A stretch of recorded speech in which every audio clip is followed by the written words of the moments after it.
Just wanted to say before this review, I am not have the tank, so I do not have any battles, but I will show you why I don't have the tank for obvious reasons and why you shouldn't do it, doing a full stat review and giving my opinion on it. So first thing we're going to want to know is, before I switch over to Blitz Hangers to do the review, is this is a 10,000 gold bundle with 9 equipment slots and a legendary avatar. And that is a pretty steep price for a tier 7 vehicle, but at least it's not money or crates, so you do want to keep that in mind. Personally, I would not pick this one up just because of its high price, and it's not really that good of a vehicle, and there are plenty of other ones that are just as good or better for less money. Even some of the tier 8s are better than this and stuff. You have stuff like the dashing German Bulldog, which I'm probably going to be doing a review on tomorrow, and that is one of the best tier 8s in the game, along with a bunch in the bundle. So let's jump straight into the review. So I jumped over here to Blitz Hanger to do the review, and like I said, it is a tier 7 premium American medium tank, and right off the bat it has 1200 HP, which isn't too bad, not too good. View range is 290, which is okay. And one thing for the premium, it actually has, it looks like it has APCR. I mean, no, AP for the premium, so that's very interesting. So right off the bat, it has 2,110 DPM.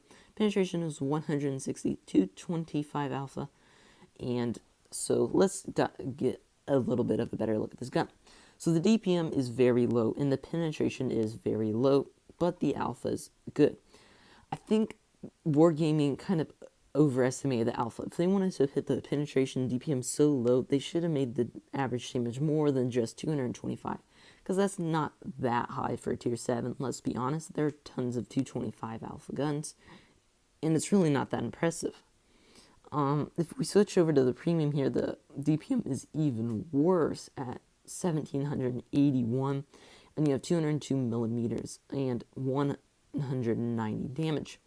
Now the HE is got 45 millimeters of penetration, so that's okay for a tier 7. Most tier 7s have pretty bad HE penetration. As well, the alpha on that is 270. But still, all around, not that impressive a gun. You're really going to struggle to penetrate tier 8, and that will be a pretty big issue for this tank. As well, it doesn't have a very good velocity of only 853, sorry. And the reload time is 6.4 seconds. So tier 7 mediums are known for their great DPM, and this one doesn't have the best DPM or penetration, so it will be a very interesting tank to see people driving. Your base aim time is 1.9, which is good, and your dispersion is 0.335, which is pretty average. And your gun depression, this is probably the best thing about the tank, is it has 10 degrees of gun depression. And then you can just get a top speed of only 40 kilometers an hour, so that is a pretty big downside to the tank. And now, if we load in the armor profile, as you can see right off the bat, it has a absolutely massive gun mantlet, and when you put in that gun depression, it really doesn't do anything that more for the armor. I mean, sure, that's mostly impenetrable to most tier 7 guns when you're looking down at this, like this, and tier 6 light and medium guns, but any heavy is probably going to go through this right here. That's only 160, and the sides of your turret as well are pretty weak, and it really doesn't quite have the armor you were hoping for that low DPM. It has a massive hatch up there, which is pretty low and might be able to get HE'd by some higher caliber guns. As well, the sides of the turret are pretty weak. 120 millimeters right there. I mean, that's not much. 105. All this is weak. The only armor on the tank is this strip right, kind of in between the hull and that turret, which is very well armored. So if you wiggle your turret and stuff and kind of just go up and down, they might hit some of these two spots right here and bounce, but still don't count on it.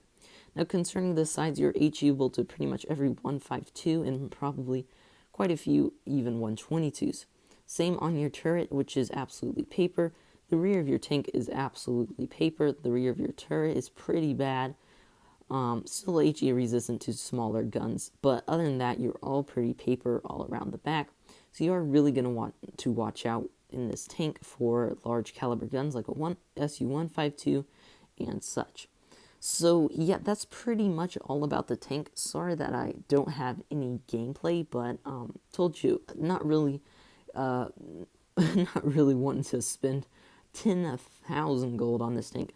And especially when you have the Halloween event coming up, we're gonna have a triple shot tank that is as well a tier 7 and will probably only cost about $10 to get. So I would definitely save my money for that tank right there. You'll get a tier 5 with it, and it will have a ton of other rewards in that event. So I would definitely hold my money for this. I don't really see any reason to get this tank. There's so many super Pershing kind of ripoffs at tier 7, tier 8, and there's really no reason to get another one.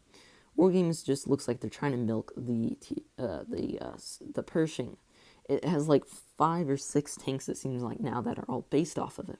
So yeah, I would not recommend this buy at all. I would much other recommend something like the German Bulldog, the stuff like the Object 252. Came in a little bit ago for 1,500 gold less. One of the most overpowered tier 8s in the game for 1,500 gold less than a bad tier 7. So yeah, I would definitely not recommend this deal, and definitely save your money.